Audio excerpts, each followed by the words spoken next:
All right. Good evening, my friends. It seems like we are finally live. Let me do a quick check on if my microphone is working. My friends, it seems like we are finally live. Let me do a quick check on if my microphone is working. My friends, it seems like we are finally live. Let me do a quick check on if my microphone is working. Alright, let me try to get this echo out of the way.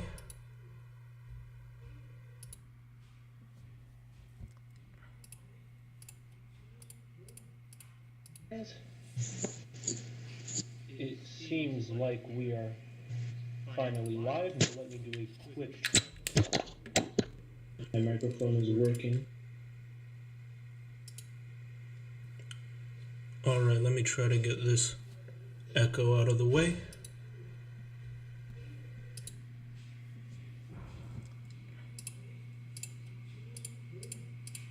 It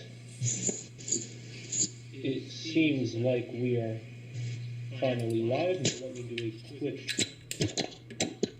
My microphone is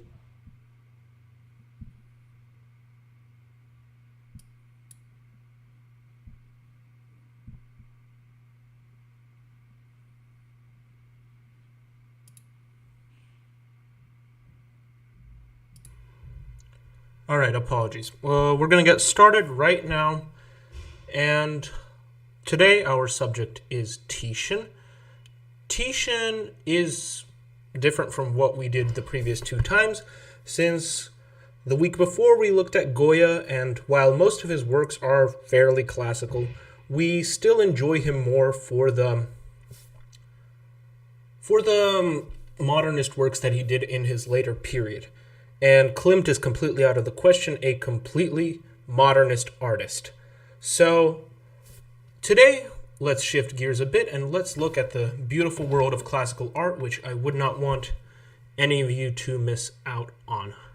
So, Titian, the sun among the stars. A couple of details: born, died, and so on and so forth. Titian was born, period. We don't exactly have the best details on when he was born. We could trace it roughly to between 1488 and 1490. I personally shift to the earlier date. I'll get to why in a moment.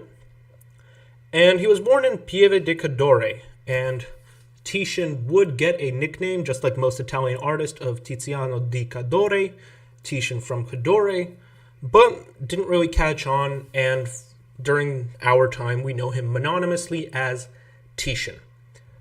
So, let's examine for a moment the world where he was born into, and why I decided to focus today and called it Titian, either Sun Among the Stars or The Return of Myth.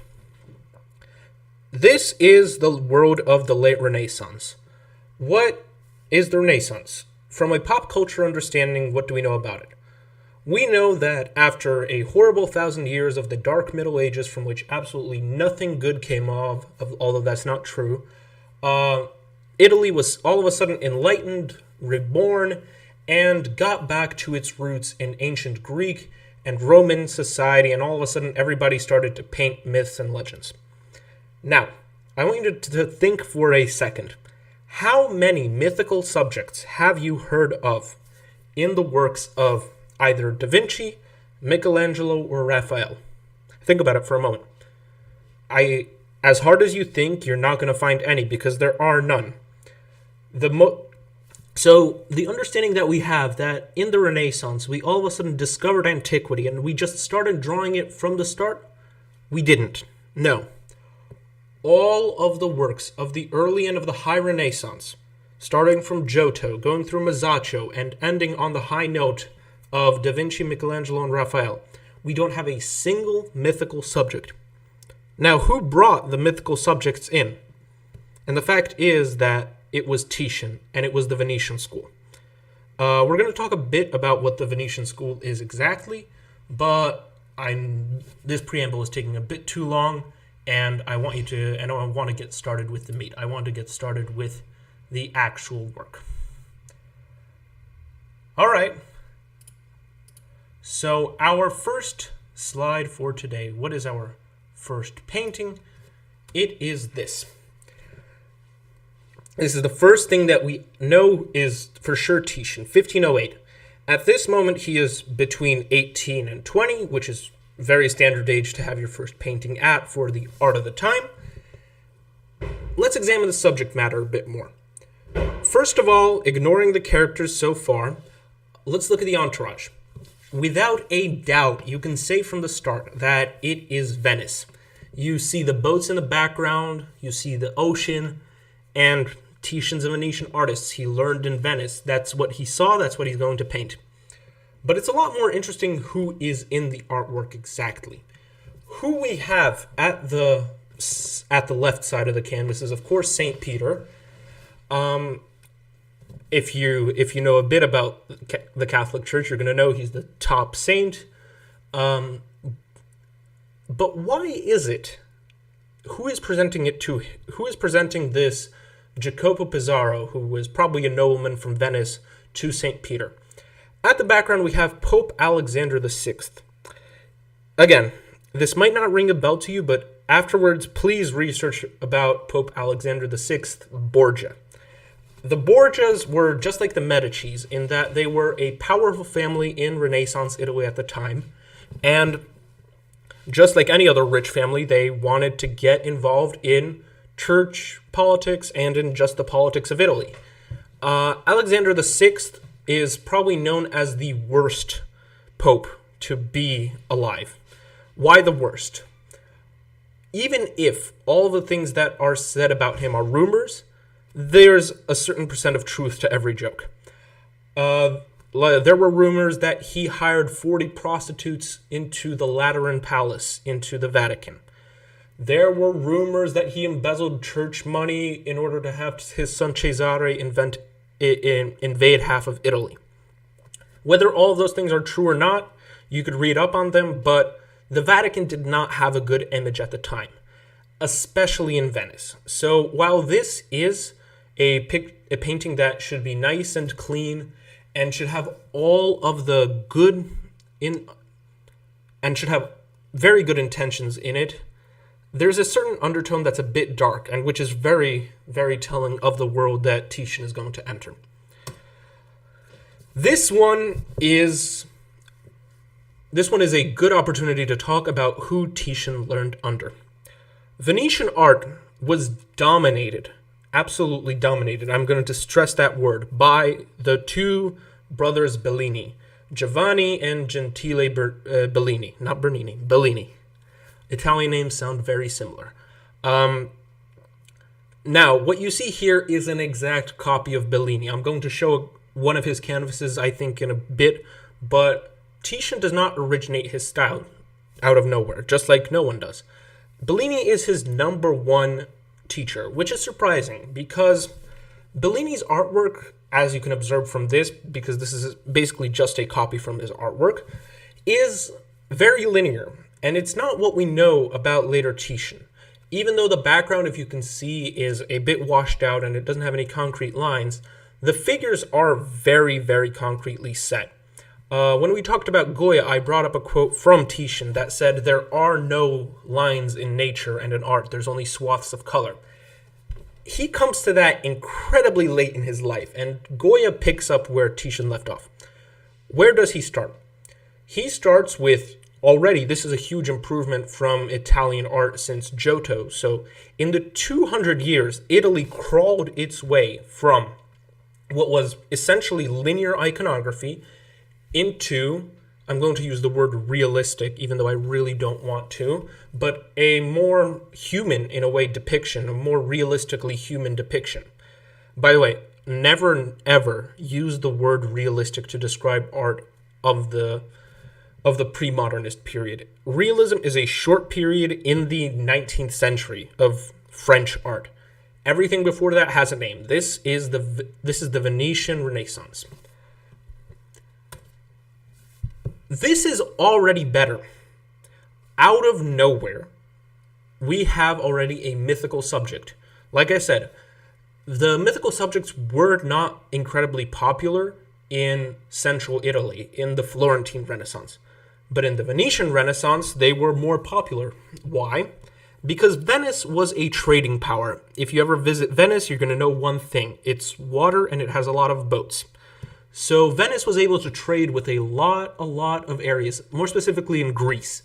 And from these areas, it would be able to get all of the knowledge that the Renaissance would use later on. Another point is that Venice had basically the only printing organizations that would supply all of Europe with books. From Russia to Spain, all of Europe read Venetian literature. And if you control the literature, you control what people read. And Venetians weren't stupid. They published very, very good things. More specifically, very good retellings of ancient myths. And so here we have Oedipus and Eurydice. And if you remember that myth, it involves Orpheus descending into Hades in order to take his bride out of it. The god of the underworld agrees, with one exception, that Orpheus cannot look back while walking out of Hades. Orpheus looks back, and Eurydice is gone forever. Now, from this painting, if I didn't tell you the name, you wouldn't know that this was the subject. Orpheus and Eurydice are tiny figures in the right half of the canvas. But that's aside from the point. The first part is that this thematic is almost revolutionary. This was almost not painted before. The second is the technique. You could see how washed out the sky is, even though the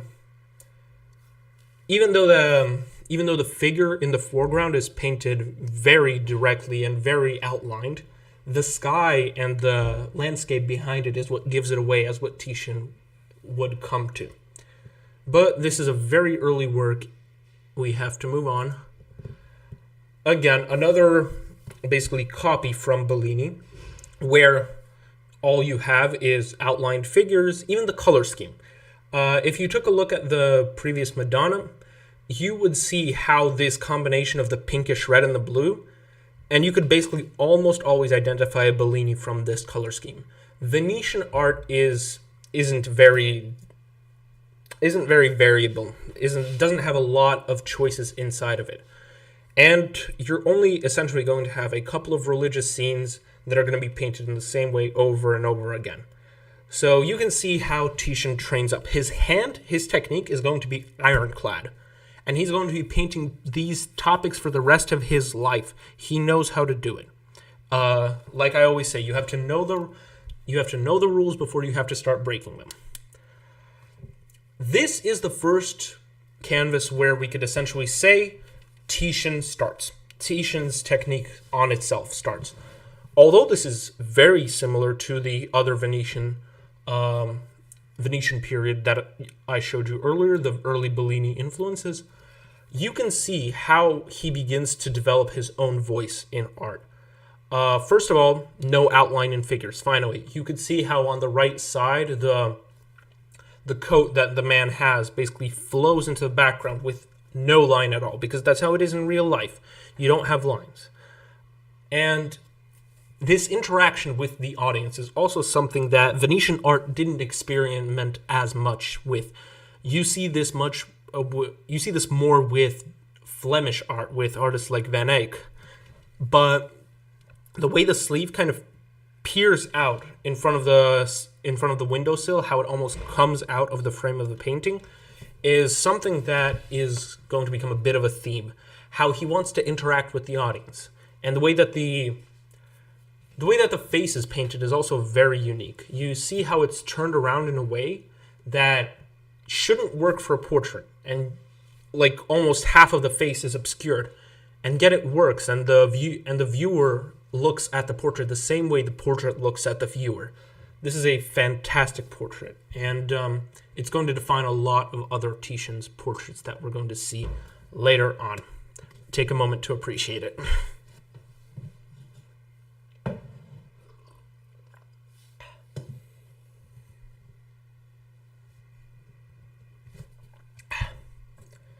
Another portrait. This is probably another one of the Venetian nobles, and this is one of the artworks where we see that after the first one of the man with the quilted sleeve, Titian started to get his own requests. He started to get his own commissions for portraits. He was popular, and this is the point where he starts arguing with his old teacher Bellini, because the Venetian government was very unique. It was a republic in a land full of monarchies and princedoms, and it had a special position. It had the position, if I'm not mistaken, it was called the magistratum. The best artist, the most respected artist of the city. And when I said that the Bellinis dominated Venetian art, that is because Giovanni Bellini was the magistratum for a long time, since essentially he started painting. And no one could even come close until Titian and until another artist, which we are, I believe, going to get to in a moment. We're going to wait for that reveal in a bit. I want to show you this. This is very typical for Venetian art, and I want you to know that for sure. Because Saint Mark is a very important name that we're going to be seeing repeated over and over again. Why Saint Mark? Saint Mark is the patron saint of Venice. Even though he was the Bishop of Alexandria, that doesn't matter. The Venetians love Saint Mark. The main cathedral is called Saint Mark's Cathedral. It holds the body, which the Venetians stole from Egypt. The symbol of Venice is the winged lion, the symbol of Saint Mark. Everything revolves around him. And so when the Venetian government wanted to build a new church, who would they ask but this new aspiring artist Titian, to paint the city saint, Saint Mark, in the center, surrounded by the best people of the government and other saints of Venice.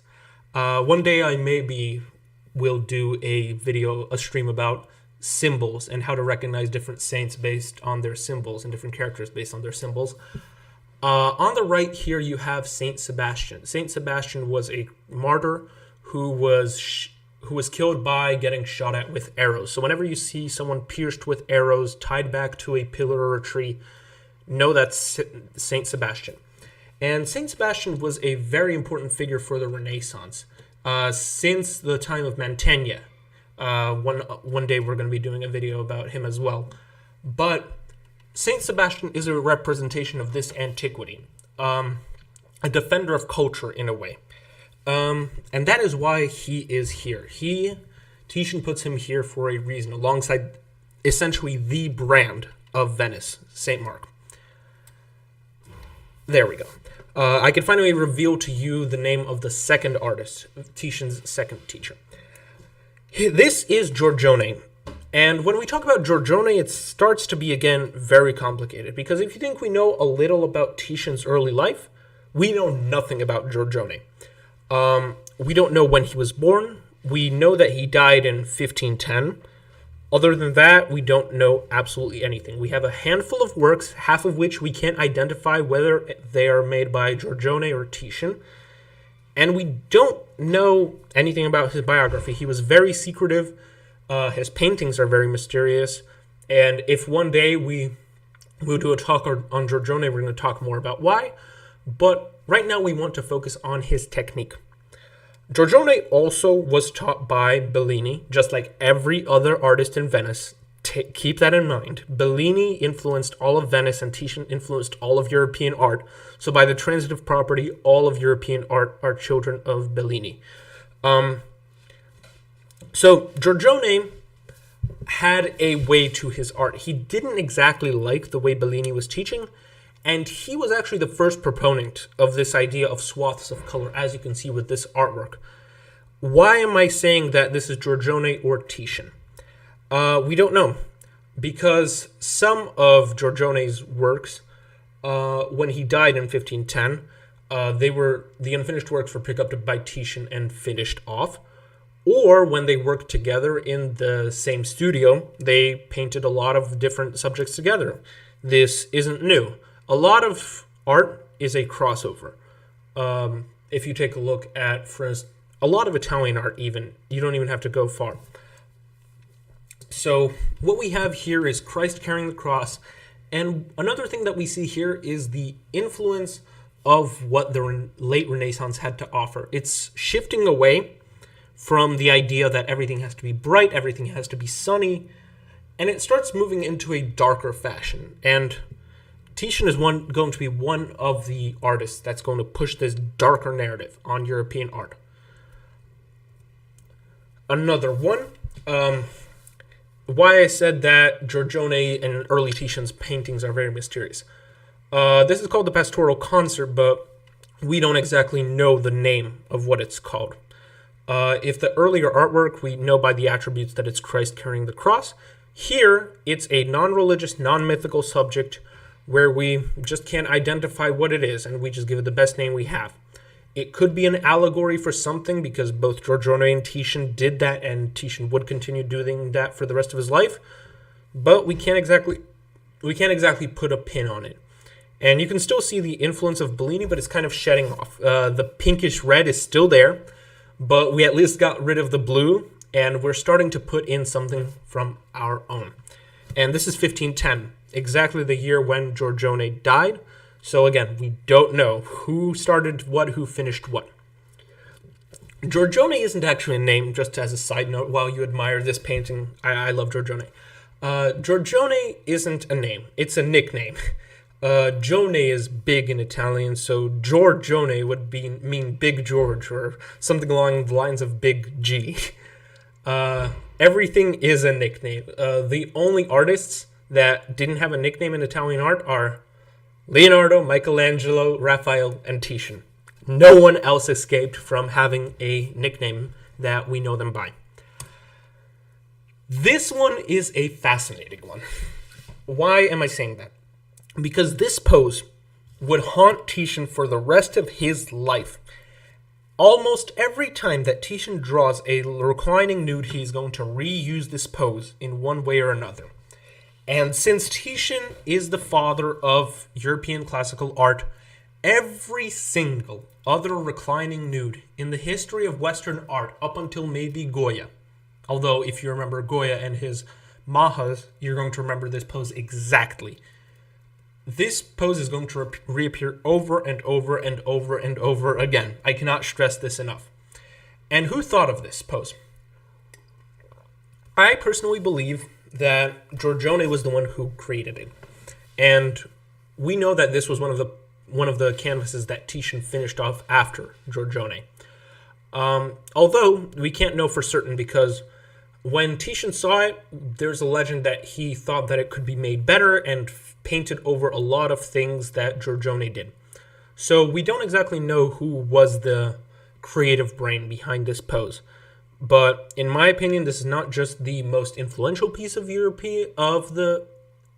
not only the most influential laying nude in the history of European art, it's also the most beautiful. I don't like to give my personal opinion about what's better and what's worse, but this is, in my opinion, the best nude in the history of European art. Let's move on from here. So, 1510, Giorgione's dead. Bellini still has a grasp on Venetian art, and so we have this young Titian who's aspiring to be the best. Why do you want to be the best? Well, aside from selfish reasons, the position of the magistrata paid you an extra 200 gold ducats a year, which is a lot of money. And there's a legend that Titian was greedy. He lived a very simple life while turning millions from his artworks. He never spent more than he needed to. Anyway, there's a lot of dirt going on about him. What's true about it, what's not true about it, again, we'll never know. But Titian wanted the money just like any of us would. And so he tries to take the title away from Bellini. And he does for a bit. I believe this is one of the paintings that got him there. This is a typical subject of Christ after the resurrection, telling Mary Magdalene not to touch him. And still, typical Venetian art, stuff that the government would love. No nudes, no everything is kept PG-13. You can hang this in any church, and everyone will be clapping. What's fascinating here is the landscape. Um, Again, pretty typical Venetian landscape, but you you really have to look at the skies with artists. A good artist is going to know how to set the mood with a rightly toned sky. You can see how, despite Christ being in the left side where the sky is made gray dark, he is still a bit brighter, despite even the red cloak of Mary Magdalene. He is still the bright spot of the painting. And this is based on the contrast with the gray sky versus the light sky on the right. It's fascinating. Titian is a master of color. Here I also want to tell a small little, maybe it's a joke, but maybe it's true. It was recorded by Vasari, which is why I'm saying Vasari lied about almost everything. It's said that Vasari and Michelangelo once visited Titian's studio in Venice, and by the ethics of the time, by all art ethics, when you come into a person's studio, you can't criticize their work. You always have to say positive things about them. So Michelangelo and Vasari were in there. Michelangelo said wonderful things about Titian's artwork. He saw the previous art. He saw all of the things that we just saw. And he said, what a wonderful, wonderful artist. When they were leaving, Vasari asked him, what do you think? Michelangelo said, yeah, he's an amazing artist. If only he was slightly better at drawing.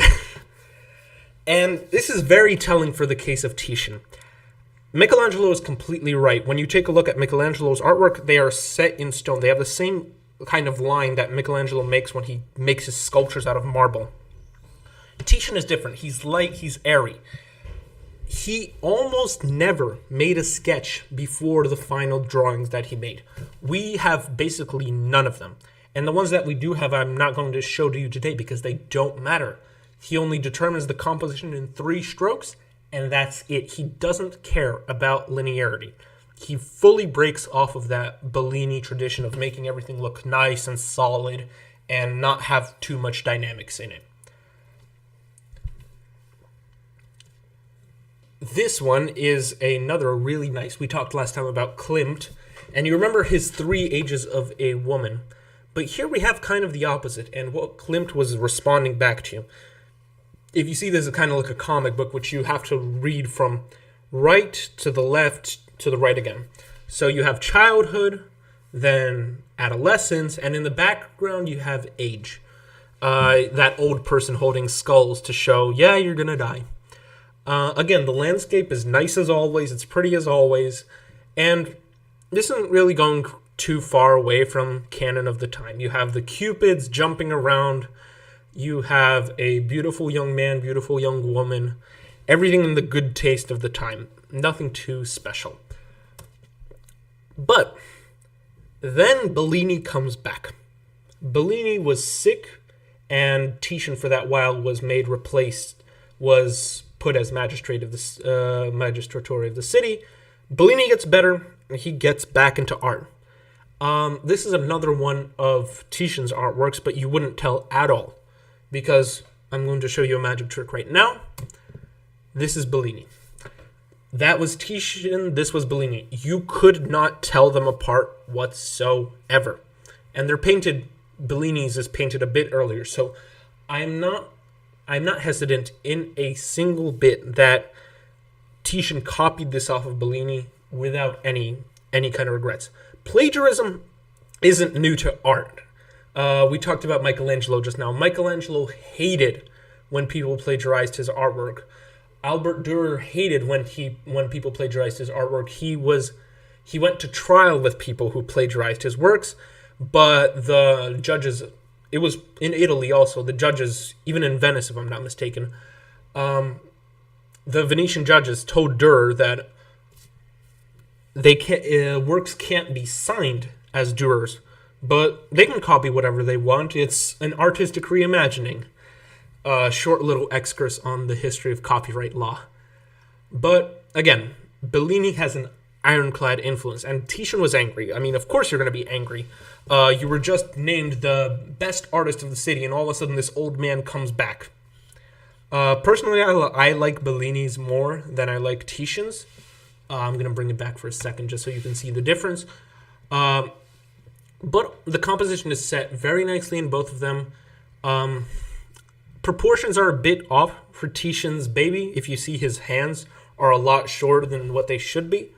But let's not blame the man. He's probably better at art than any one of us looking at it. Moving on.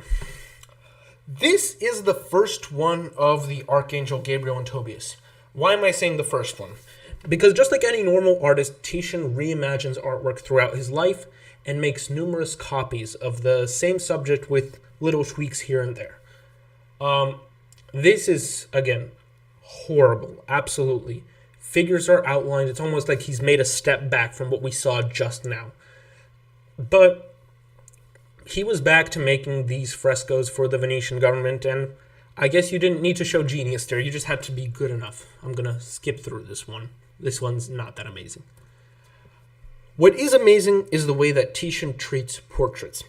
There's two kinds of portraits. There's portraits where you're looking at the person depicted, and there's portraits where the person depicted is looking at you. This is kind of that middle ground where where the subject's gaze is averted away. He's not even looking at you. He's showing you that superiority. He's, again, one of the Venetian nobles that was rich enough to commission a portrait from Titian. But you can see how popular he was. And I'm going to skip through a lot of the portraits because he's made many of them over his life. But he is truly a master of this genre. If you ever want to see what good portraiture looks like, how to make a composition, like a triangular composition over here, look at Titian. Moving on, here we have Flora. Flora, if you remember, is the goddess of nature and the goddess of agriculture in Greek and Roman mythology. Flora means flowers, that's where it comes from, and so on and so forth. This one, standard pose, standard face, nothing too special. But if you look later on in European art, you're going to see how big of an influence this kind of depiction of Flora had. This pose specifically. If you want to compare, I'm not going to jump all the way, but look at Rembrandt's Flora, the one that hangs in the Hermitage Museum. You're going to see how much of an effect this had. By the way, if you ever want to look at Titian period, there's two places. I'm not going to name all of the museums where he's at, but you're going to either have to go to the Museo del Prado in Madrid, where Philip II, we're going to get to him later, bought out a lot of Titian's artworks, or you have to see them in Venice. Personally, seeing them in Venice is a lot better because you're immersed into the very environment where Titian was for his whole life. I'm going to move on to this portrait while I talk a bit about Titian's life on his own. He never moved out of Venice afterwards. He moved from his small town of Pieve di Cadore to Venice, and he stayed there, which I believe was a spectacular PR move. Because instead of going around painting the people who wanted to commission him, instead of going to them, the people came to him. Except for very rare cases, but we're going to get to that in a bit. But Titian and Venice was a brand. He was the Venetian artist. He was who you would go to if you were rich and you wanted a portrait. This again, we don't know the person who is in here, but we know what he thought even. We know what he felt at the moment when Titian was painting him. You could see the hair. Take a look. Not every hair is not drawn out, but you get a feeling of it just by the way he arranges the patches of color. The transition isn't even that blended in. It's very rapid, but you get the feeling. And that's what Titian is driving at with a lot of his artworks. You can approach the feeling of something or someone just with color. This is what the Impressionists would come to almost 500 years later. Imagine the scale. By the way, if you want to know what's the difference between a portrait that is painted and a photograph, there's a very significant difference. A photo is just snap and that's it. But a portrait, you have to sit with the person. You have to talk to him. You have to get a feeling of who he is. You cannot do that with a photograph ever. This is why I'm incredibly against people drawing portraits off of photographs. You don't get the same feeling from a photograph, except for very, very rare cases. But then those photographs also have to be staged. Photographs are something for in the moment, where you want to show the moment more than you want to show the person. Titian's portraits and portraits in general show that there is a way to do it the opposite way around. You want to show the person, not the moment. Not the outfit, not where he's standing, his face and his thoughts and his feelings. What we have here is a absolutely beautiful Salome. I believe we talked about this last time when we talked about Klimt. What is the difference between when we depict Judith and when we depict Salome? Judith, I'm going to give a quick recap, was a Jewish woman who protected the Jewish people from an invasion from, if I'm not mistaken, the Babylonians and their commander Holofernes. She seduced him, she got him drunk, and she cut his head off. That's Judith. Salome was the daughter of King Herod, who, through another case of seduction, of an erotic dance in front of King Herod, she got a promise to get whatever she wanted, and she requested the head of John the Baptist. And so John the Baptist was beheaded for her, and his head was brought to Salome on a plate. This is why in European art, you can draw a woman with holding the head of a man cut off, and you wouldn't be able to guess whether it's Judith or whether it's Salome. But in this case, it's Salome, because of two very important reasons. I want you to take a look at this painting and tell me, what details do you see? Don't pay attention at the subject. Look at the small details. You should see that there is a tiny cupid on the top right corner of the canvas. Now, it shouldn't take a lot of deciphering from me to tell you that a cupid absolutely automatically means that the artwork is hinting at love. And you're not going to be mistaken, because the head of the person on the plate is a self-portrait of Titian. We don't know, this isn't confirmed, but what we do have confirmed is that the woman who's holding his head is his servant, who he brought out of his hometown. He brought to Venice. He fell in love. It was a complicated story. He didn't want to marry her. He didn't want to marry anyone. But he showed his love in this strange way, in showing what power she had over him. How, if you remember our talk about Klimt, the power that women have over men, this is similar to what Titian had in mind, except if Klimt does not relegate himself to the position of being controlled, he's the one who wanted to control other women around him. Titian is showing the power that she had over him, and he paints himself into as John the Baptist.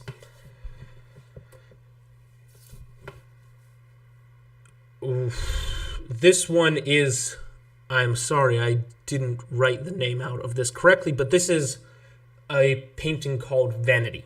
I'm sorry, ignore the name on this one. There's a joke in the art world that says if an artist paints a nude woman, he calls it vanity. Because that's what artists are. Artists are hypocrites that basically do everything that feels to himself. But this vanity is different. The woman is holding the mirror up to you. So it's you who has to reflect on your own choices when looking at this painting. You see the coins scattered around upon the table. There you are. There is all of your worth being shown onto you. And like I said, this is a portrait that looks at you more than you look at it. Again, apologies for the misnaming. This one is another subject that Titian is going to repeat at least twice more in his life. This is Lucrezia. Lucrezia is a topic from Roman history. One of the last kings of Rome, he assaulted and raped one of the noble women. One of the noble women of Rome. she, after being raped, killed herself, and that outrage caused the Roman citizens to revolt, dismantle the Roman monarchy, and set up the Roman Republic. So, another symbol in European art, if you see a woman holding a knife to herself, that's probably a case of Lucrezia, because there aren't many ways to show suicide without it becoming too graphic.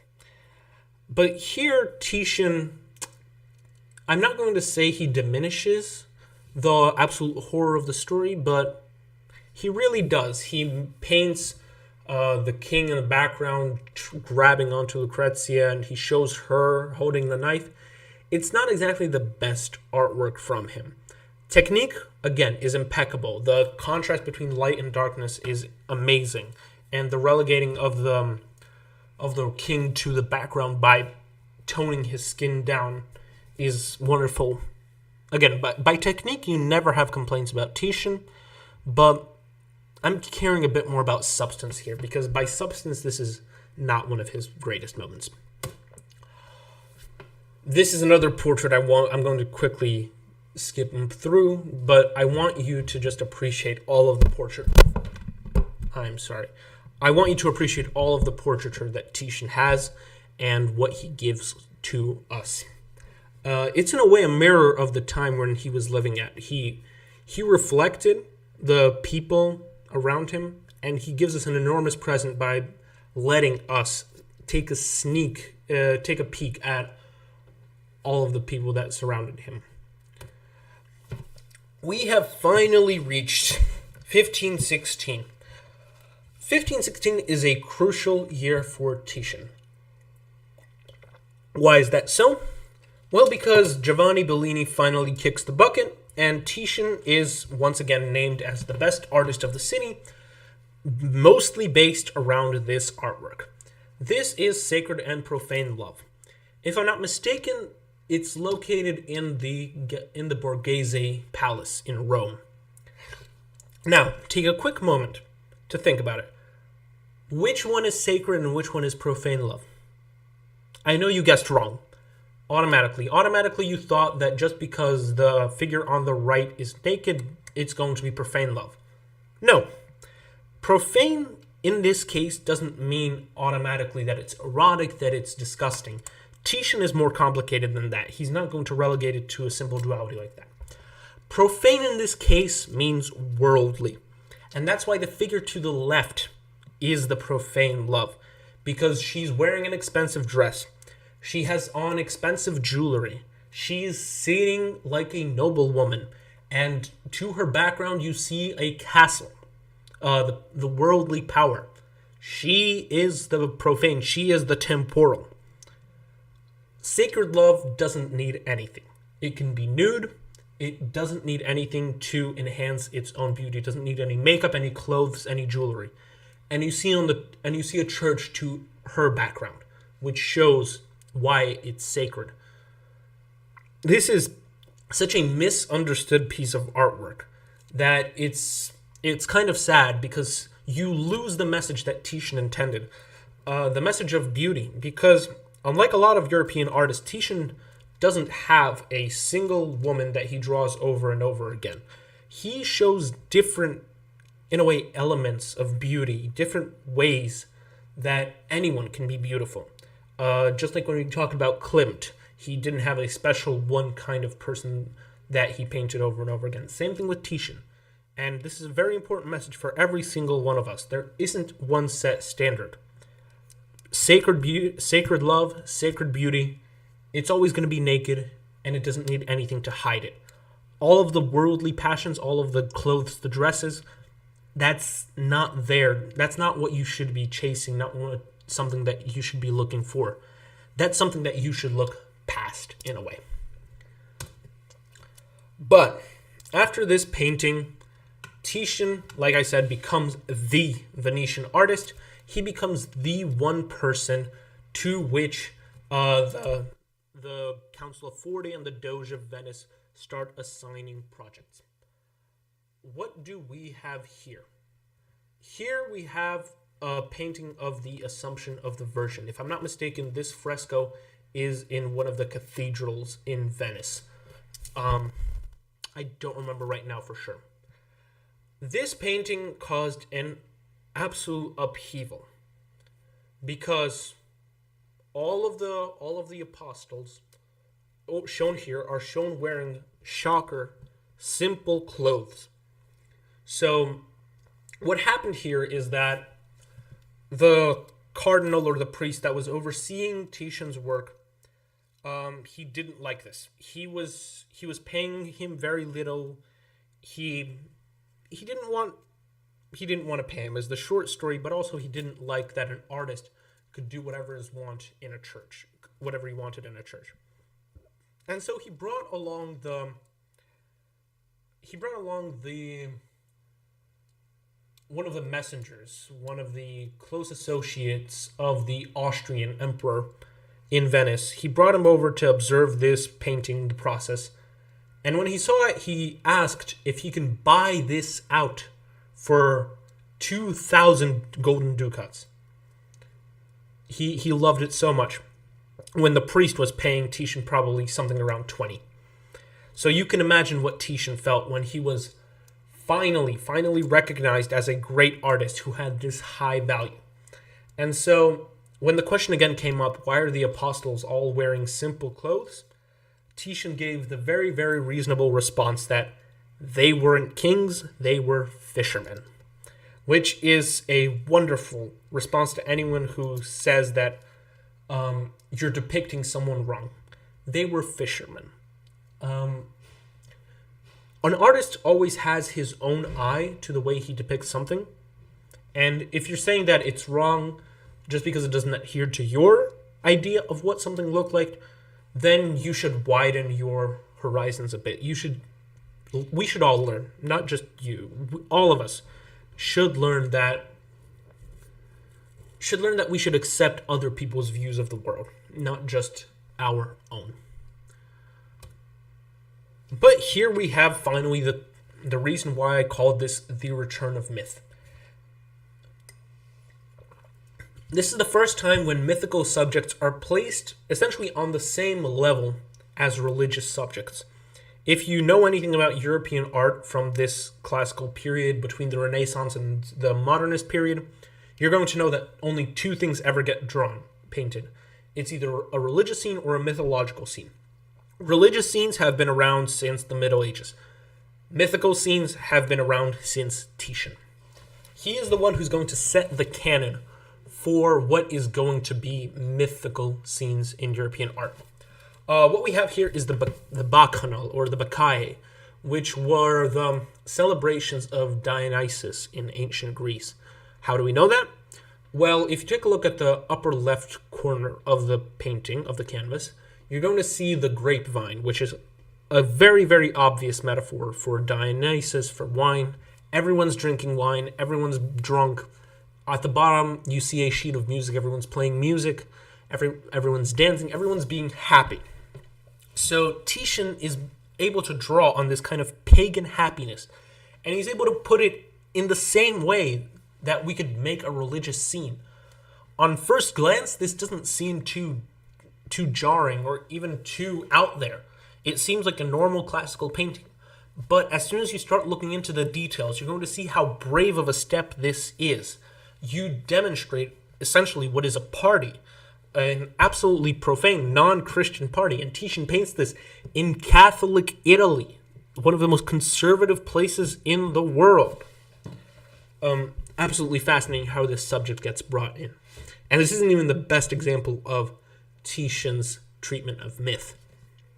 This is another one, Worship of Venus, where what you have here is essentially idolatry. You're having a bunch of people worshiping idols, but this isn't exactly what Titian wants you to see. He wants you to see love. You could see, if you look into the details, all sorts of demonstrations of love by these cupids. And this is, again, another standard that is in European art, and personally one that I'm very opposed to, these chubby little cupids that are bouncing around always in paintings. But you have to realize that Titian was the one who essentially put this canon into existence, and it would be blindly followed for the next 300 years. Can you imagine that a Jackson Pollock gets copied for 300 years over and over again the same way it was originally done? It's impossible. And Titian does it. But myth is myth and work is work. This is the Pesaro Madonna. This one is in the city of Pesaro. And you can see that not a lot of things have changed. You could see St. Peter in the center. I'm going to let you guess why I automatically said that's St. Peter. You have St. Francis of Assisi on the right side. You have the Madonna with Child. You have Cupids on top. It's a perfect little scene. Absolutely magnificent. And of course you have the one of the nobles next to St. Peter holding up the crest of the city. Absolutely incredible PR by Titian. He's a person who realized before a lot of people that bad PR is still PR. And that if people are talking about you, they're going to start to eventually ask you to paint them. And so Titian's fame as the Venetian artist, as the person who was able to go back at the church and who got proven right at the end of the day, it took him far. He started to get commissioned, and like I said, people started to go to him to ask him to go out and paint a cathedral for them here or there. Titian isn't great at Madonnas. He essentially takes the same Bellini Madonna over and over again. What he's great at is faces. If you look at the bottom right corner of this painting, you're going to see how well he does portraits. Those 4 portraits in profile and the one facing at you it's just incredible. Absolutely. Another church fresco. I'm going to let you figure out who is who this time, because we already mentioned basically every single saint in this painting to you already. Nothing too standard except for the choice of format. This kind of artwork is called a polyptych, which means it has numerous panels attached to each other that can be either opened or closed. And it would usually be placed on an altar to basically be opened up on holidays to show what was going on. This isn't a format that a lot of Italian artists actually work with. Italian art is usually 90% of the time either a fresco or just a canvas. It's very rare that we see this kind of panel drawing in a triptych, a diptych, or a polyptych in this case. Another mythical scene, and for a change, it's not the reclining nude that I mentioned in the Sleeping Venus of Titian and Giorgione. This is another stock pose that Titian is going to reuse over and over again. But, again, nothing special, just a point that says, here, we're able to now draw Venus like this. We don't have to clothe everyone, and we don't have to exclusively draw religious art. This painting, I'm going to let you observe for a couple of minutes and watch the details before I get started talking about it. While you are looking, I'm going to take a quick sip of water.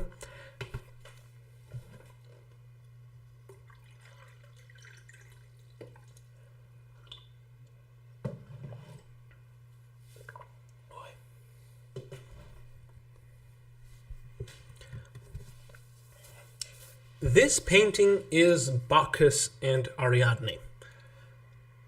This is probably one of Titian's high points of his entire artistic life. He absolutely masterfully combines what is essentially a threefold subject piece with the absolute insanity of pagan festivities. But let's start with the subject first of all. So if you remember the myth about Theseus and the Minotaur. Theseus came to the island of Crete to kill the Minotaur in the labyrinth, and the king's daughter Ariadne said that she would help him out by giving him a thread. She would hold the thread and he would walk into the labyrinth, and once he killed the Minotaur, he would be able to walk out with the thread the same way he came in. And so after this, Ariadne had to flee from her father with Theseus, and so they landed on the deserted island. They spent the night together, and The gods were for some reason angry at Theseus, and they told them to leave Ariadne there. That's one version of the story. Another version of the story, and the one which Titian addresses here, is that Theseus just took off after the night. And that's what we have here. On the far left side of the painting, we have the ship of Theseus flowing away into the ocean. And we have Ariadne waking up. She's not even dressed up yet. She's looking. She has this look of anguish at her. And all of a sudden, we have the solution to all of her problems showing up from the right. You can almost feel the dynamic of all of the figures on the right just barging into the painting, barging in to this absolutely dramatic moment in Ariadne's life. And we have the god of wine, we have Dionysus, Bacchus, jumping off of his carriage that was dragged on by leopards. He jumps off and he tells Ariadne, stop looking there. With his gesture, he directs her away from the ship. Look at what we have here. Look at this fun, these festivities. The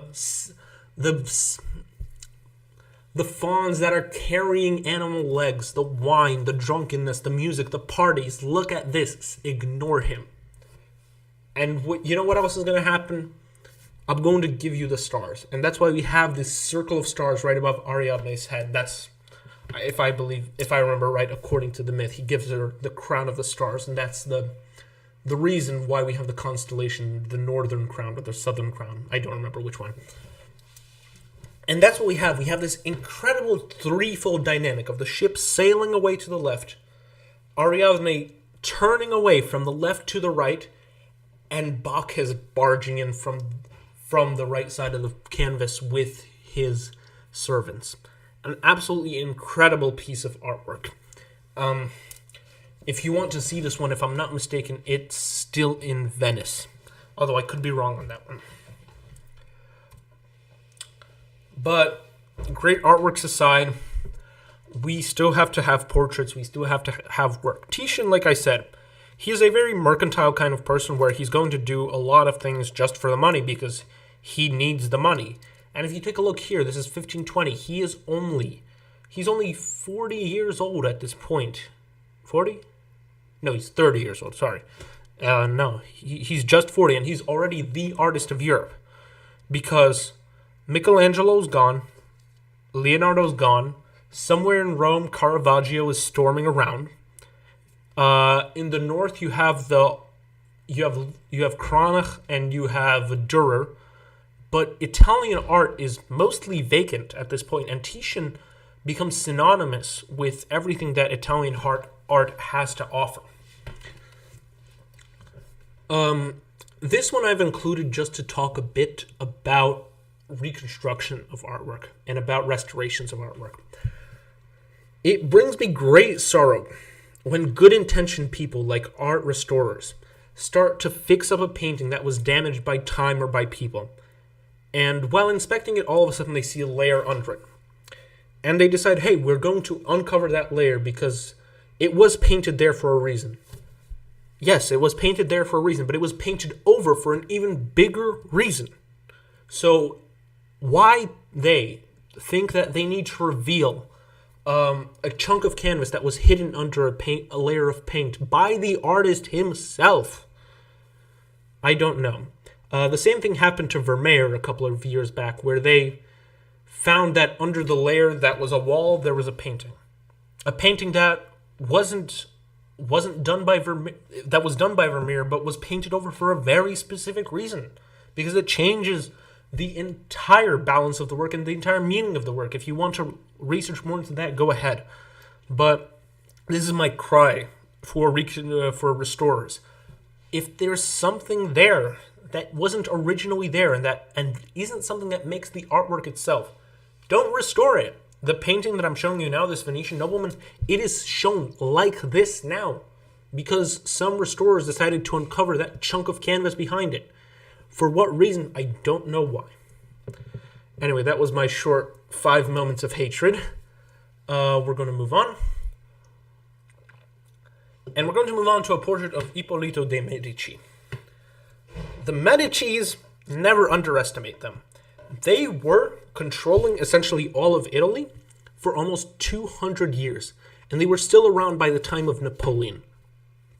So I want you to realize that from the 1400s to the 1800s, for 400 years, a single family was running things in Venice. And they, of course, had the money to hire Titian to paint one of their children. They had infinite money. But this portrait is not as interesting as the next one that we have.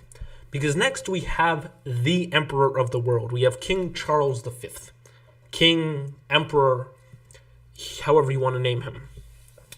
Archduke of Austria, emperor of the Holy Roman Empire, king of Spain, master of the entire Americas. I'm just going to name.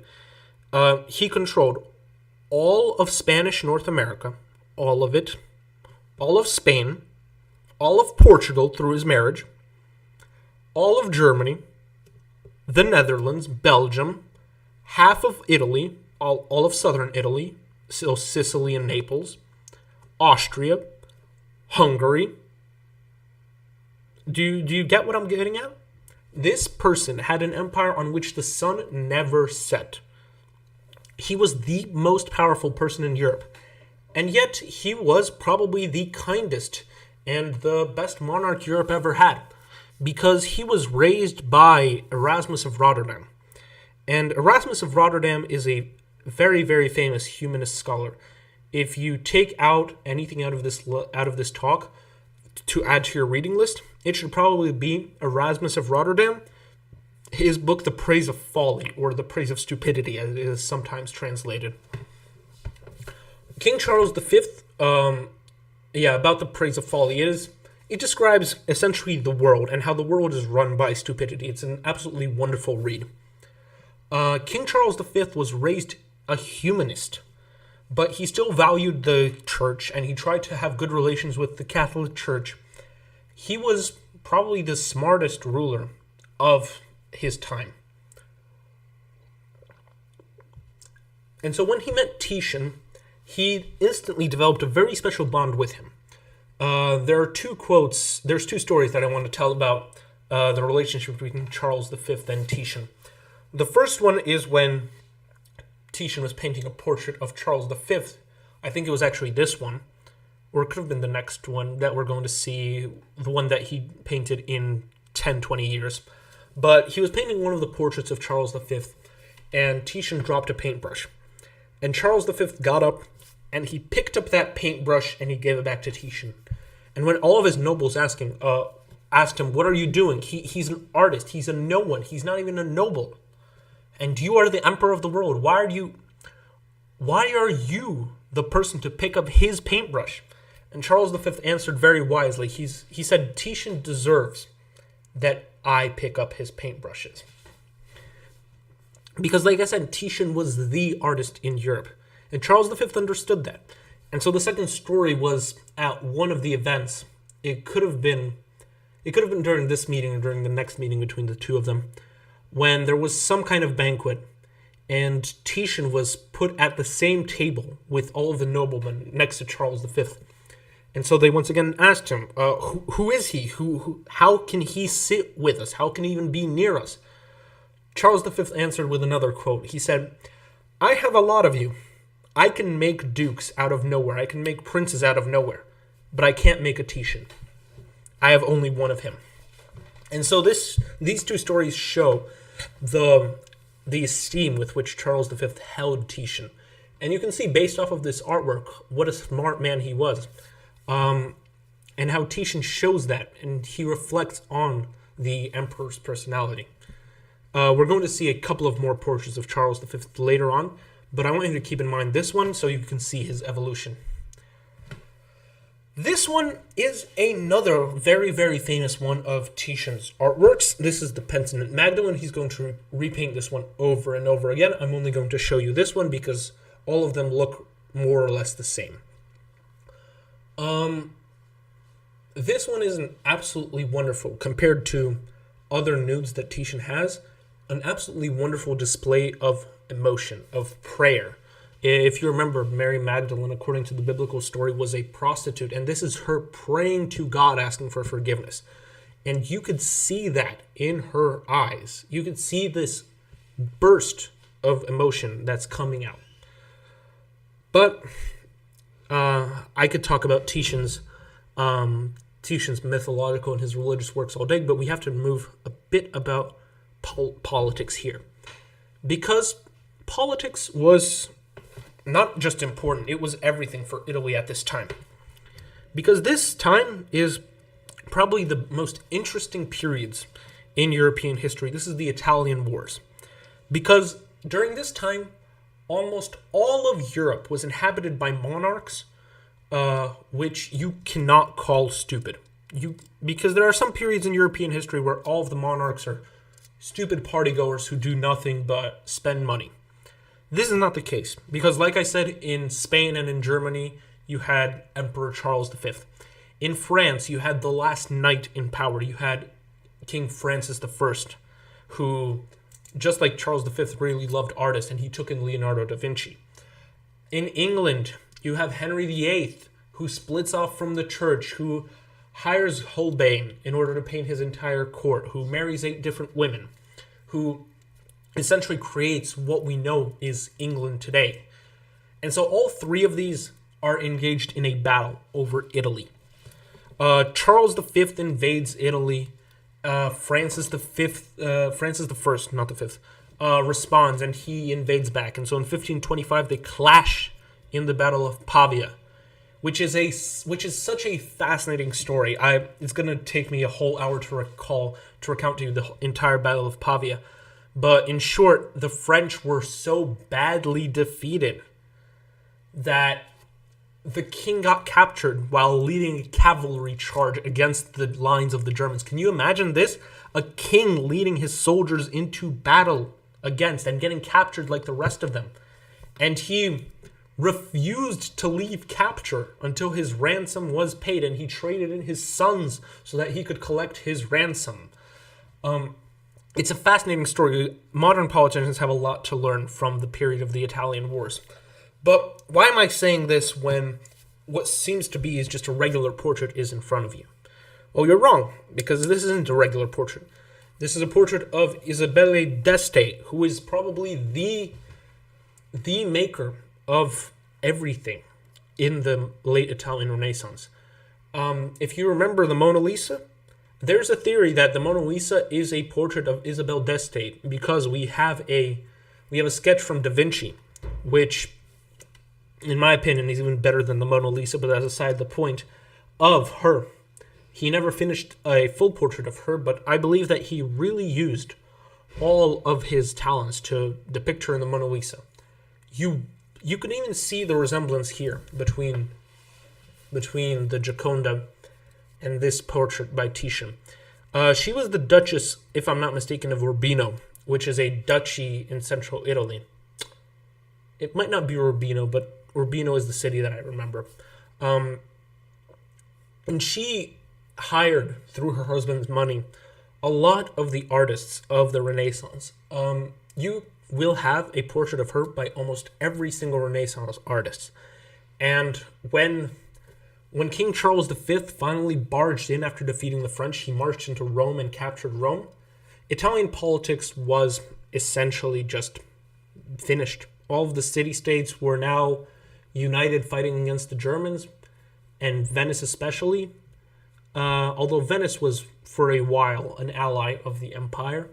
And Titian was stuck in the middle of this.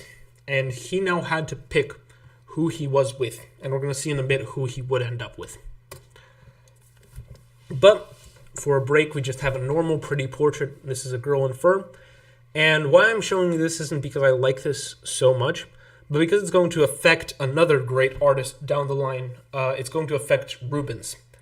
Rubens is going to take the subject of a girl in fur, and he's going to transform it into an absolutely beautiful artwork that is so sarcastic and is so funny, and is so full of love to his wife that you have to Google Rubens's portrait of his wife in a fur coat.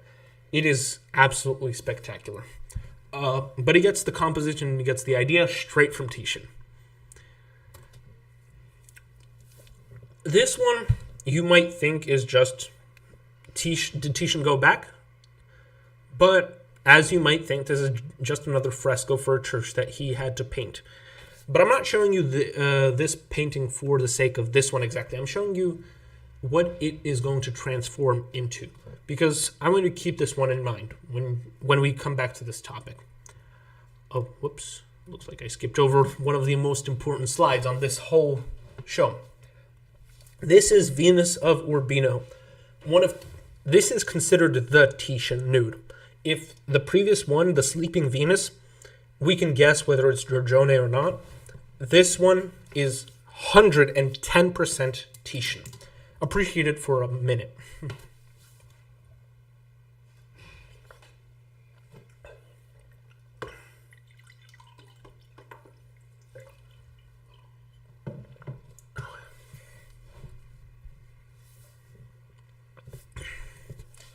So, what we have here is an absolutely incredible nude in the best sense that Titian has. The Venus is looking directly at you. She's holding roses, the symbol of love. And you have her servants in the background digging for clothes. And she's looking at you with this look of superiority, like we saw with Sacred and Profane Love. She doesn't need anything to hide the beauty. This is what she has. And you are here looking at it while she's looking at you. She is not ashamed whatsoever. And just the value of this portrait is incredible. It might not even be a portrait. It can be just a combination of all of the women that Titian had as models. Because we don't know for certain who he modeled this painting after. And it's fascinating how he does it. And again, there's no lines, not a single line that differentiates the body from, say, the background or from the bedding. You could zoom in. The brushstrokes flow into each other, and yet by just color, we have this absolutely incredible piece of artwork. And the dog is cute, of course. A good artist needs to always have cute dogs in at least one of his paintings. What we have next is a portrait that I could even bring to the Impressionist period just by the way that it's characterized as the subject and by the brushstrokes that it uses. If you take a look at the clothing and at the hand of the Doge, you're going to see that it is absolutely just three brushstrokes on each other. There's no detail on this, and yet it is an incredibly detailed portrait. It shows you exactly who the Doge, who the leader of Venice was. The way he grabs onto the sack of money on his belt is so incredibly telling. Like I said, this is a portrait that you could date to the Impressionist period, and it would still work there. This one, if I'm not mistaken, is at the National Gallery in Washington, D.C. So if you are watching from America, you're going to love that. We finally have a European artwork that we have in the States. Here, Titian gets to a different level. If before his highest level was the Emperor of the World, now we have him painting popes. And it is definitely a kind of a badge of honor within artists in Europe to be able to paint the Pope. This is Sixtus the Fourth. If I'm not mistaken, this is the same Sixtus who commissioned the Sistine Chapel from Michelangelo before. Could be a different one, but as far as I remember, it's called the Sistine Chapel because it's built by the Pope Sixth, or commissioned by Pope Sixtus. Not the most creative work, like I said. This is a very formal artwork that could be just said. You could hang this up in an office so that the people know what your manager looks like. Nothing too special, just shows where Titian got to in his career. What we have here is a portrait of Alfonso Davalos. And the reason I brought up Pavia earlier is because he was the commander who was Charles V's greatest general. Alfonso Davalos, alongside the Duke of Alba, they were Charles V's two greatest generals. And Alfonso Davalos was the one who defeated the French at Pavia decisively. And so this pose of him posing, buttery butter. This pose that he holds in the artwork is is a pose of a Roman general, and the armor and the cape is very, very reminiscent to the way that people in this time thought that Roman armor would have looked like. Of course, it's a bit modernized to the time, but it still shows that Titian regards the empire, the Holy Roman Empire, as the power. And so he decisively sides with the emperor. He says that they're the new Rome. They are the ones with the generals, and they have the power to subdue Italy. If you remember, 20, 30 years ago, Titian painted this exact Tobias and the angel, and I said how horrible it was. Do you see how he evolved over 30 years? And he's still alive. This is what's fascinating. At this point, it's 1540. He is 60. Oh no. He's 50. Sorry, I'm getting dates all wrong today. He's 50. Not a lot of artists can say that they have lived to this point. Artists usually die young. We saw with Giorgione. Giorgione died young. Titian is going to be the oldest artist. He's going to be the patriarch of art for almost 50 years. And he's going to live for almost 100. It's absolutely fascinating. Again, don't have much to say about this artwork. Cute dog. An angel, which, in the best style of the Venetian artworks, again, you can hang this into any cathedral. It's nice and modest. This supper at Emmaus. Remember a couple of slides ago I said, remember the supper at Emmaus? Do you see how with the same exact composition, and just by tweaking the color, Titian makes this into a completely different scene? Composition is kept entirely the same. A horizontal axis of the table. All of the people at the table are approximately the same height. Jesus doesn't even stand out except for the slight halo, which isn't even a normal halo, it's just a bit of light. But with the contrast of the tapestries and of the background and of the sky, he makes this pop. He makes the play of the light and shadow go on. Where the foreground is absolutely illuminated and the further back you go, everything disappears away. Fascinating. Again, it's wonderful to look at Titian because, unlike a lot of artworks, he returns to his previous subjects and he does it over and over, seeing what can he improve. And that's what I wish to every single one of you listening. Improve on your past mistakes and keep on going. This one, you might think that, oh, this is good. Trust me, it's going to get even better. This subject of Christ crowned with thorns, absolutely incredible mannerisms, muscles in the best thoughts of Michelangelo. And above, if you see the sculpture of Emperor Tiberius, the bust, this is another hello Michelangelo. He acknowledges the power that the ancients have. And, oh my god, this is just absolutely incredible. The composition is skewed diagonal with the face of the bust of the emperor and the figure of Christ. And yet it doesn't work. It's balanced. It doesn't fall off with, unlike a lot of diagonal compositions that we see. What we have here is a continuation of that topic. So, according to the biblical story, you have Christ Christ crowned with thorns, and now you have him being brought out to the people. What is interesting here is not the subject, is the details. Think about it. I'm going to give you a moment to see if you figured it out. What's on the shield? On the shield is the symbol of the Holy Roman Empire, the black double-headed eagle. This is Titian subtly saying that the Holy Roman Empire is the same Roman Empire that was around back when Jesus was crucified. Sure, a lot of things happened, a lot of things are now different, but it's the same Roman Empire. And what does that mean? That means that Charles V is the Roman emperor, which means what? Which means that he has all of the rights to invade Italy and to reestablish the Rome that was before. Do you see how amazing this is? Always look at the details. Now we have a couple of artworks in which Titian shows the violence of the Bible and how violent biblical stories can be. And he does it in an incredibly wonderful mannerist fashion, where the background is almost non-existent, almost just flowing color. and where figures are shown in this muscular struggle. Titian follows Michelangelo in that he adores the male body, the muscles in it. And what we have here is Cain killing Abel. If you remember the biblical story, Cain and Abel were brothers that both gave their sacrifices to God, and God liked Abel's more, and so Cain killed him over that. And you see in the background the smoke from the sacrifices that's still rising up that caused this conflict.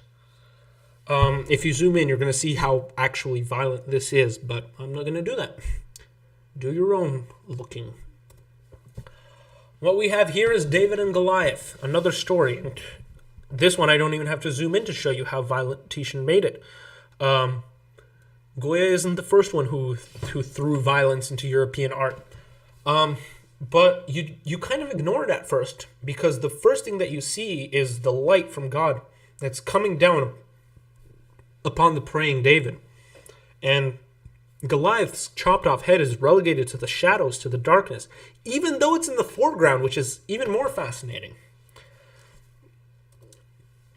And finally, what we have here out of this cycle is the sacrifice of Isaac, where God told Abraham to sacrifice his son in order to prove how much he believed in him. And we're shown the culmination of the moment where the angel rips out the sword out of Abraham's hand. This exact composition is going to reappear 100 years later in Rembrandt's treatment of the subject. Although Rembrandt did it a lot better, the composition is still going to be the exact same. And I absolutely love the donkey in the lower left corner. He's just perfect there. You don't notice him at first, but it's incredible. There's another detail which I'm going to leave for you. See if you can figure it out on your own. But time goes on, popes die, and new popes come along. This is Titian's portrait of Paul III, which is, in my opinion, far better than the previous pope he painted, Sixtus IV, right? So here we have this old man. I don't remember what rich family he is from, but in a moment you're going to see how rich the family was. The Farnese family, that's what it was. So here we have Alessandro Farnese, and that shouldn't ring a bell whatsoever until you see the next slide. I'm going to just skip over this because while both portraits are amazing, the third painting is really the one that counts. Pope Paul III and his grandsons. If you notice, Cardinal Alessandro Farnese, the grandson of Paul III, he's right there. What happened to the Catholic law on priests not being able to marry and have children and be celibate? I don't know. But here we have it. This is why I love the history of post-Renaissance Italy. It is such a fun mess to walk around in. You have a Game of Thrones over the richest, the most cultured part of Europe, because the rest of Europe was only beginning to get its head out of the Middle Ages. An absolutely fascinating time period. What we have here is, if you recognize, it's the same exact reclining nude pose with just a bit of switching going on. This is the story of Danae. Last week we talked about, in our talk about Klimt, we talked about Klimt's Danae, and if you remember, she was hurtled up into this very erotic pose, but that was extremely uncomfortable. And that was a response to the way that Danae was painted before. And the way Danae was painted before was this. Titian gives the canon that is going to be used, like I said, over and over and over again. This reclining nude pose, the golden shower being, in a way, thought of as coins that are being thrown on, and it was basically twisted into a symbol of prostitution where she was paid for love. And we have this Cupid who is absolutely out of place, and I really dislike European artists who put Cupids on their artworks. But we have him here as actually a good symbol, turning away from this love, because it's not the pure heavenly love that, if you remember, Titian talked about before. This is not the best rendition of the painting. This is another one of the paintings that Titian repeated over and over again. But you're going to see in a couple of moments about how he's going to reinvent it, because this is the beginning, in a way. The pose doesn't disappear, but we've renamed Danae to Venus, we've added a cute dog, and we've added a musician in order to represent how musical and artistic love is. I'm not going to spend too much time on this artwork because, once again, Titian is going to reinvent this one again and again. He's going to change the musician to be a guitar player, a lute player, a harp player, every kind of player. He's not going to change the composition whatsoever. But a lot of people like this artwork. It's an amazing piece of interior design. If you feel like this is what you need in your room, go ahead. It's Titian. It's not bad. But far more interesting is his second round of paintings about European politicians of the time. This, we have to make another excursus into European history. This is the time of the Schmalkaldensburg, the Schmalkalden League. This was a group of Protestant princes in northern Germany who decided that they want to separate away from the empire through their faith, that Catholicism shouldn't be the official religion of the Holy Roman Empire. And if you remember what we said about Charles V, even though he was a humanist, he still thought that he was emperor of the Roman Empire. And he knew that the only way that he could keep his entire empire together, which, if you remember, is all of the Americas, all of Spain and Portugal, all of Germany, Austria, Hungary, and the Netherlands, the only way he would keep all of that together wasn't by a single culture or nation. He isn't a fascist. But it was by faith. And so Catholicism is the only ideology that he could find in order to defend himself. So when a couple of princes decided that we're going to take away that, Charles V responded with a hard no. And we have the Schmalkalden War that culminates in the Battle of Mühlberg. And so after the Battle of Mühlberg, Charles V collected all of his princes in Augsburg, if I'm not mistaken, for the big diet, and where they decided, how are we going to do this from now on? And Titian was, of course, invited to paint all of the European nobles. Now, the sad part is that only a very small percentage of all of those portraits have survived to this day. I imagine they were incredible. But what we have is still amazing. First of all, while I was talking, you had the opportunity to look at this absolutely incredible portrait of Charles V. If you remember the previous one, it was a young man with his dog. Now we have a wise old man who's tired of this. He's tired of power, and it's telling that a couple of years after this, Charles V is going to give up his power, and he's going to leave to a monastery. He was such a smart man that he knew what suffering he was causing by just being in power. And so he splits up the empire between his son Philip and his brother Ferdinand, if I'm not mistaken. And this portrait shows all of that. It shows how he's going to end up. And this one, this equestrian portrait of Charles V, is him at the Battle of Mühlberg. Of course, Titian wasn't there. And of course, Charles V didn't look like this at the Battle of Mühlberg. But it's still such an incredible artwork, which you can compare with the previous one. If in the previous one you could see the student of Erasmus of Rotterdam, here you see a warrior king who's defending his empire. How Titian does this just by spinning the head and just with a change of the light, because even the costume doesn't affect it that much. It's just the lighting that was made darker and more solemn, and the dark horse that he was sitting on. Absolutely incredible. While he was there, he also made a portrait of Charles V's wife, Isabella of Portugal. This is how Charles V became King of Portugal, through his marriage. Can't say much about this painting, but this isn't one of Titian's deepest portraits. In this one, he's focused a lot more on the dress and on the jewelry, like he would with basically the Empress of the world. But you don't see that kind of psychological depth to it. Where you do see psychological depth is this one. This is a rendition of John Frederick I, Elector of Saxony in armor. He was, John Frederick I of Saxony, was the leader of the Schmalkaldens League.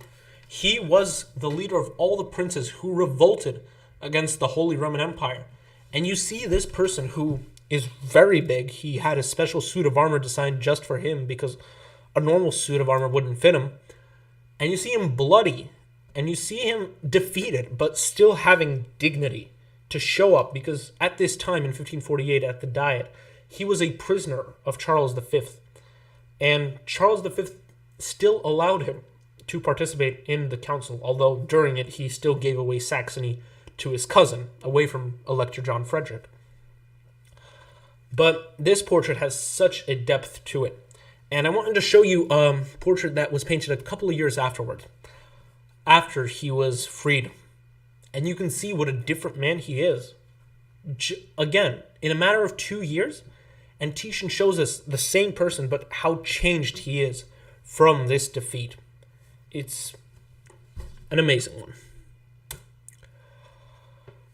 But after the Congress, he is now finally able to return to his, in a way, hobby, to his mythological subjects that he probably loved more than anything. Here we have Sisyphus, who, if you remember, according to the myth, his punishment is to roll the same stone over and over to the hill, and once he reaches the hill, the stone falls back down, and he has to do it again. And Titian gives us a very interesting rendition of hell, where we don't have a lot of demons, and where Sisyphus' sufferings aren't from demons that are flagging him or flaying him or frying him on a pan in the hellfires, but from himself. And you can see in the small sliver that we have of his face, the suffering that he has is caused by himself. It's the rock that he's holding isn't a rock that's just given to him. It is his rock. And if you really think this, please take a look at Albert Camus' Myth of Sisyphus, where he acknowledges this topic and when he talks about all of the suffering that we cause ourselves. But this lecture is not about Camus. Of course, once again, hobbies are hobbies, work is work. And here we have a biblical scene of the fall of Adam and Eve. And this one I love especially, just because, again, of the absolute psychological depth of the portrait. Adam here is shown like a complete idiot, which is standard for Northern European art, for artists like Cranach, and even later on Klimt, but not Italian art. In Italian art, we have the tradition of Michelangelo, who gave us the idea that no, men aren't stupid. Men are muscular and thoughtful. And here we have, in a way, a combination of painting a man in the Italian style, but with the ideas of Northern Europe, which he obviously saw while he was traveling to Augsburg to paint the royal family of Charles V. You can see he's just awakening in his sexuality, while Eve is already perceived as smart and experienced. And the snake on top, I absolutely hate, again, the puffy cupids that he even puts in here as the serpent. But Adam makes up for it entirely. The Adam and Eve is amazing. Again, like I said, the best fusion of Italian technique with German ideas is right here. And so, in 1551, Charles V splits his empire, he goes off, and his son Philip II becomes king of Spain and the Netherlands, and Charles V's brother Frederick, again I believe, becomes emperor of the Holy Roman Empire and the Archduke of Austria, king of Hungary, and so on. Philip II was a complicated person. First of all, he saw his father was this enlightened humanistic leader. Philip II thought that his father's lightness is what cost them the empire and what caused the Schmalkaldensburg. Oh my god, I cannot pronounce German words. The Schmalkaldensbund war. There we go. I'm not going to try that again. And so he was a strict Catholic, and he commissioned Titian to paint a portrait to befit that status. If you remember the equestrian portrait of Charles V, you remember how light and airy it was. You have nothing of that here. You have Philip II, who is a strict Catholic, who is ready to do whatever he wants, holding his hand on the sword and his other hand on his armor. again, fascinating how you can show a person's entire personality just from a portrait like this. And again, we have myths, and we have here Venus and Adonis. I don't exactly remember the myth of this one. If I'm not mistaken, it was that Venus and Persephone argued over Adonis, whose lover he's going to be. But that's not what matters in this subject. Titian here again wants to show love in its purest form. And of course, you have the sleeping Cupid in the background. I need to start a Cupid counter for some European artist. But again, the composition is wonderfully set. You have this pastoral theme, amazing dogs, amazing figures. What else do you need from an artwork of this period? And here we have the second rendition of Titian's Danae. If you remember the first one, you had the vulgar Cupid who was turned away from the golden shower. But here we have something different. We have Danae who is experiencing this sexuality. Of course, it's not even close to the sexuality of Klimt's Danae. Again, it's not even close. But she's looking at this gold floating down on her as a salvation to all of her problems. And you see the gaze that she has towards this artwork, towards this gold, towards this light. And next to her, you see this old woman who's kind of trying to swat away the gold. Because, like I said, gold is a symbol for prostitution and for love for sale. And so swatting it away, because this isn't supposed to be clean love. And Titian shows the duality that love can be whatever it wants. A continuation of the mythological theme. And if you've been seeing with every single artwork, there's less and less lines. If I said in the beginning there's no lines, well, I don't know what's happening now. Here, it's complete color. I dare you to find a single line that was drawn here that's not made by just the separation of two different colors. Even the darkness has different depths to it. The darkness of the far left and the darkness of the bottom right corner. They are not the same black. Another advice to artists. If you want to show black, first, before you do, use every single other color but black. If you want to show blue, use every single color before blue. What we have here is Venus with a mirror. This one is famous for two reasons, and it's not for the Cupids, two more to add to the collection. It's, first of all, the idea of Venus in fur, which would come up over and over again in literature and in art. You could research that part on your own. We're already taking too much of your time. But the second thing is the way that Venus is looking at the mirror. And if you take a look at the mirror, she's actually looking at you. Now, by all laws of physics and optics, this shouldn't be the case. If you look at a mirror, the figure is going to be in the same direction. But this kind of motif of the female figure looking at a mirror, and that mirror being what causes her to look at you with her indirect gaze, that's going to come up again and again in Rubens, in Velázquez, and all over European art. Like I'm saying, Titian is a trendsetter. Oops, sorry, skipped over again. What we have here is Diana and Actaeon. Actaeon was, if you remember the myth, he was a hunter who stumbled into Diana's hunting party. And so for seeing Diana bathe, he was killed, turned into a deer, and hunted by his own hounds. So what you see here is kind of Titian starting to work with the theme, and here he wants to show, in a way, the shock of the young man who's walking in on all of these beautiful women, and what that leads to. This isn't a story of love. This is a story of don't look where you're not supposed to look. Because this is going to happen. This is a very, very special case. I don't even know if anyone else notable in European art painted the death of Actaeon like this. They usually focus on the previous subject, which was Actaeon walking in on Diana. But this process of a person being torn to shreds by his own dogs isn't a popular one, and you can guess why. This is absolutely fascinating, and I love the almost sepia color scheme on this one. The sky is almost entirely brown, yet you can tell it's blue. It's amazing. Another continuation of the topic of Diana and her party. This is the story of Callisto.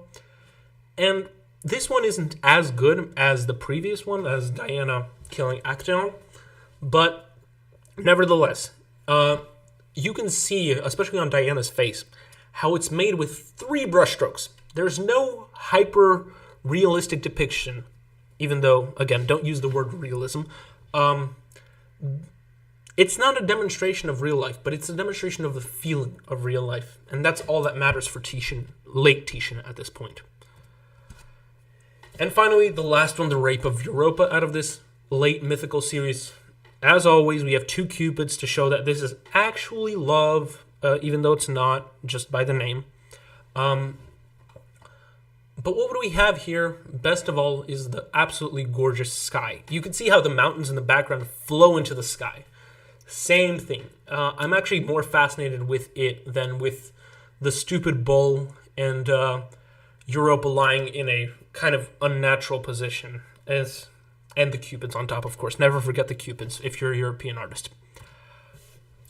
This is a fascinating one. This is late Titian, and we don't know for what reason he painted this artwork.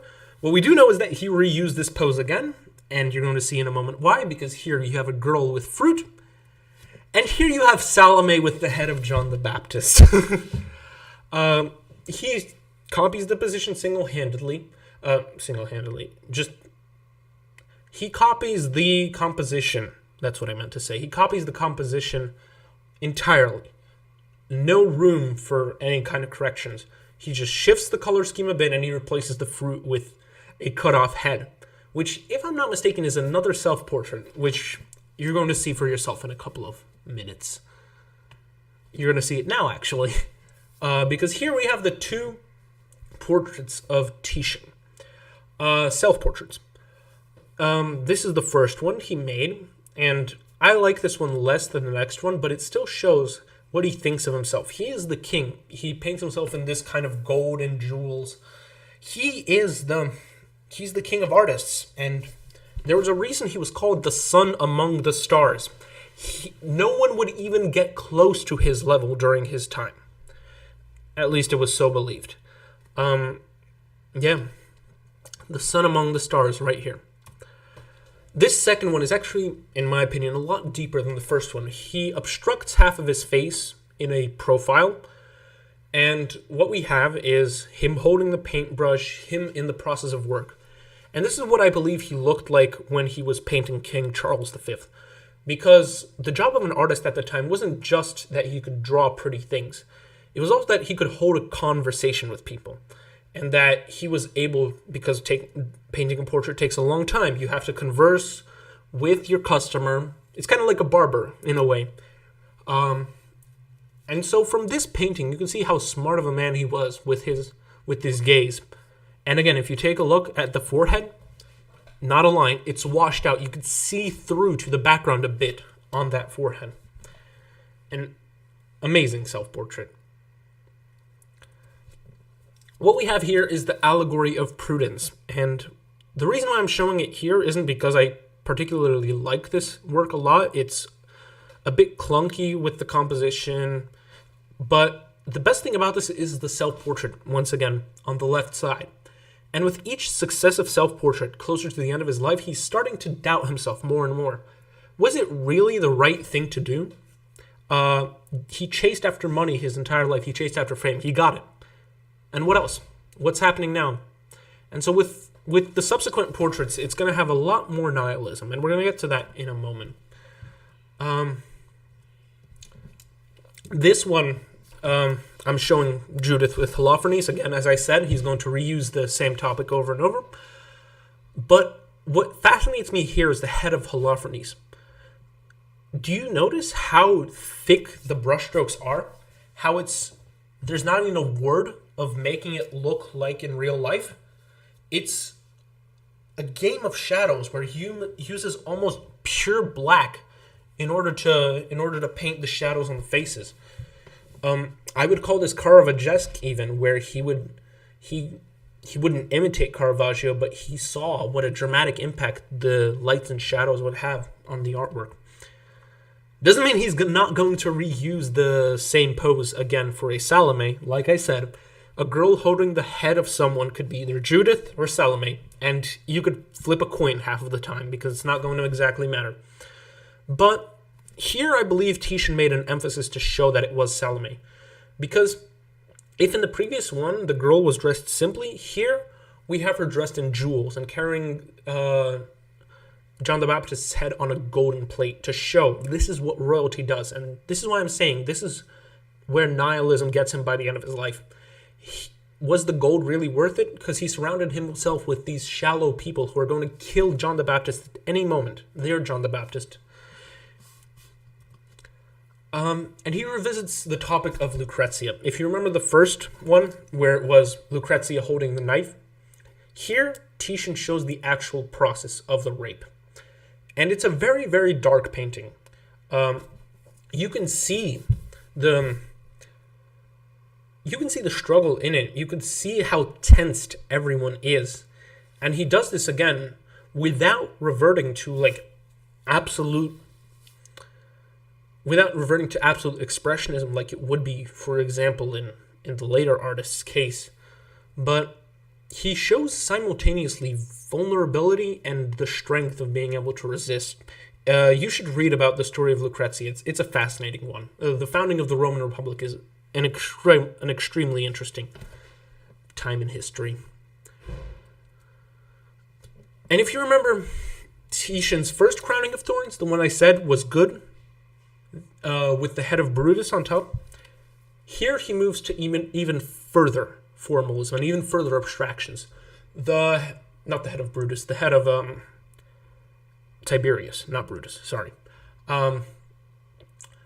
The bust of Tiberius is replaced with just a source of light, a chandelier. And the expression is bumped up to 10. This is one of his last works.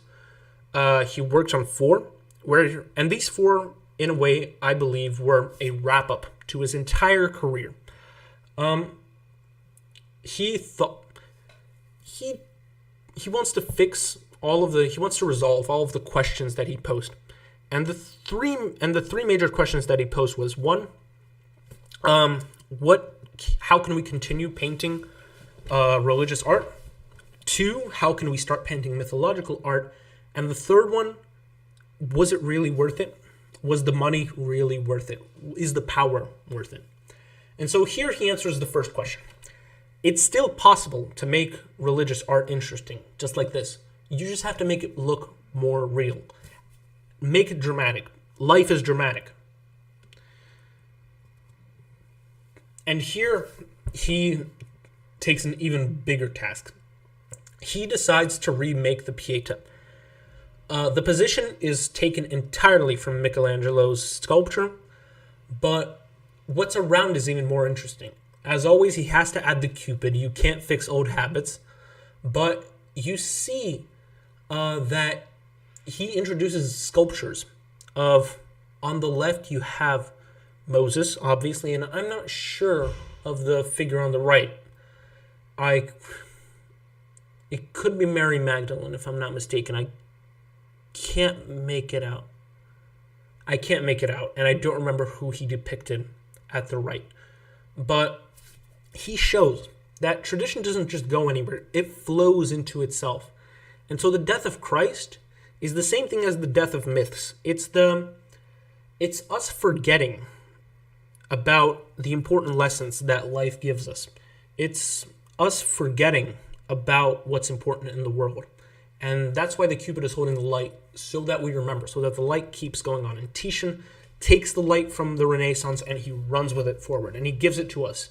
And he is definitely a big part of the reason why we haven't forgotten art today. This is his last mythological artwork. He finally leaves behind any myth, and he just poses the the way that we should depict these ancient scenes. Because in the background you see there's a fire, there's smoke, and that's the contrast. Even when the world's burning, only one thing remains, and that's love. And the final work that we're going to look at today is this one. This is probably Titian's best artwork out of all of them. First of all, his technique, the ironclad technique that he learned from Bellini, gone. He is now only focused with color, with patches of color. And what we have here is the punishment of Marsyas, or the flaying of Marsyas. In the myth, Marsyas challenged Apollo, the god of music, to a music contest. And he lost, obviously. And Apollo gave him a punishment. He would skin him alive. And so what we have is the process. We have Apollo, almost invisible at first, in the bottom left, carefully taking off the skin of Marsyas. And one of his servants is also doing the same thing to the legs. Marsyas himself is hanging, and it's a scream of anguish that he has, and we have the dog licking his blood off. To the right, we have a fellow satyr who wants to bring over water to help his friend in the last moment. But the most interesting thing is the figure on the far left and the figure on the far right. The figure on the left is a musician. He's a young musician. He's looking away. He doesn't want to see what happens when you disrespect the gods.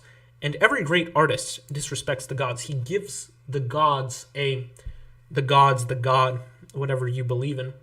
He, in a way, dares them. He says, I'm as good as you. And he plays on, and he doesn't really know what he's getting himself into. But the figure on the far right does. And we know that because it's a self-portrait of Titian. He's wearing his gold throne. He is the artist of Venice. He is the king of artists. He's the sun among the stars. And he's looking down at Marsyas, and he sees what's coming to him. Because his whole life he dared the universe by saying he was the king, he was the sun, he was the artist. But you can't outrun God. You can't be better. And this is what he ends up with. And so, in a way, Marsyas, when you look at him, if you flip the painting over, he is releasing the scream. But the way we look at him, like this, upside down, he's smiling. He is happy. He is, in a way, accepting his fate, because this is what he wanted. He wanted to be remembered, and he's going to be remembered. He may be without skin, he may be flayed for it, but he left his mark in history, which I wish to every single one of you. Don't care about what kind of dares you are giving to the universe. Even if you're going to be flayed for it, keep on going. And what Titian is saying is, it's worth it. You are going to be remembered, just like every single great artist. Keep on daring the universe, and keep on going. Thank you so much for joining me. Today was a long one, but I know that I left you with a good thought with the great, great artist, Titian.